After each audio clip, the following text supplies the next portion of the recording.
नमस्कार, welcome to new horizon analysis YouTube channel. ये channel mostly China specific strategic economic topic related है। दोस्तों, इस चैनल को सब्सक्राइब कर लीजिए ताकि जब भी कोई नया वीडियो आए आप उसको देख सकें। ताइवान का नाम तो आपने सुना ही होगा। ये चाइना के पास एक छोटा सा आइलैंड कंट्री है। छोटा होने के बावजूद ताइवान जीडीपी, इंडस्ट्री, ट्रेड और इकोनॉमी में एक एडवांस कंट्री है। आजकल ताइवान बहुत न्यूज़ में है क्योंकि ताइवान ही वो देश है जिसने दुनिया को सबसे पहले वुहान वायरस यानी कोविड-19 के बारे में वार्निंग दिया था और अपने देश में इंटरनेशनल ट्रैवल को बैन किया था। ताइवान में इंटरनेशनल इनबाउंड टूरिस्ट्स को कंपल्सरीली 15 दिन की क्वारंटाइन सेंटर में रखा गया ताकि वायरस ट्रांसमिशन से बचा जा सके। साल 2007 तक ताइवान WHO यानी वर्ल्ड हेल्थ ऑर्गेनाइजेशन का एक ऑब्जर्वर कंट्री था, लेकिन चाइना ने ताइवान को आइसोलेट करने के लिए WHO से निकाल दिया और बाकी सारे देश इसको एक्सेप्ट कर लिया वन चाइना पॉलिसी मानते हुए। दुनिया में सिर्फ 15 छोटे छोटे कंट्री हैं जो ताइवान को रिकॉग्नाइज करता है एज ए कंट्री, और भारत, USA और यूरोपियन बड़े बड़े कंट्री ताइवान को रिकॉग्नाइज नहीं करता वन चाइना पॉलिसी को फॉलो करते हुए। 1962 के जंग के बाद भारत और चाइना का डिप्लोमेटिक रिलेशन ख़त्म हो गया था और राजीव गांधी जी ने 80 के दशक में चाइना जाके इसको रिस्टोर किया। तब से ही Bharat one China policy follow कर रहा है, लेकिन चाइना कभी भी वन इंडिया पॉलिसी फॉलो नहीं किया।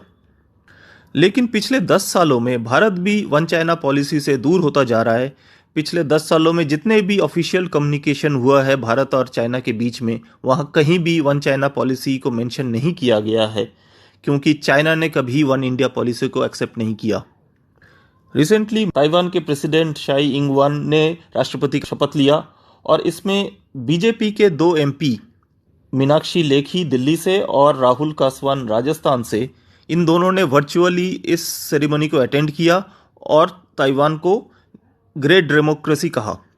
USA के secretary of state Mike Pompeo ने भी इस सेरेमनी को वर्चुअली अटेंड किया US सरकार के बिहाफ पे, और शाई इंग वन को ताइवान का प्रेसिडेंट कहा। इससे चाइना को बहुत मिर्ची लगी, ये तो होना ही था, और अमेरिका को उन्होंने वार्निंग दे दी। अब आप ही बताइए, ताइवान के प्रेसिडेंट को प्रेसिडेंट नहीं कहेंगे तो क्या कहेंगे? आपने बॉलीवुड फिल्म शराबी का मशहूर डायलॉग सुना होगा। अमिताभ बच्चन ने कहा था, शराबी को शराबी नहीं तो क्या पुजारी कहोगे? ऐसे ही ताइवान के प्रेसिडेंट को प्रेसिडेंट नहीं कहेंगे तो क्या कहेंगे? इसमें अमेरिका की क्या गलती है? चाइना ने इंडिया के 2 MP को भी नहीं छोड़ा। चाइना के दिल्ली एम्बेसी ने दोनों MP को लेटर लिखकर वन चाइना पॉलिसी को फॉलो करने को कहा और वार्निंग भी दिया।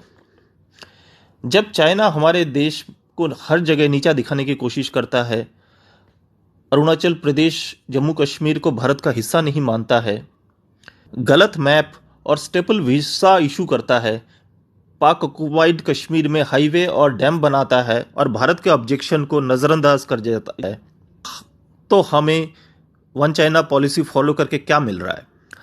आई थिंक अब समय आ गया है इंडिया को ताइवान के साथ ट्रेड, बिजनेस और खास करके पॉलिटिकल इंटरेक्शन को बढ़ाना चाहिए। कब तक हम चाइना के डर से अपना फॉरेन पॉलिसी को एडजस्ट करते रहेंगे? हमें याद रखना चाहिए, कोरोना वायरस के कठिन समय पे ताइवान ने हमें 10 लाख N95 मास्क गिफ्ट किया था, लेकिन हमारी बदकिस्मती ये है कि हम ताइवान को थैंक यू भी नहीं बोल सके चाइना के डर से। Thank you.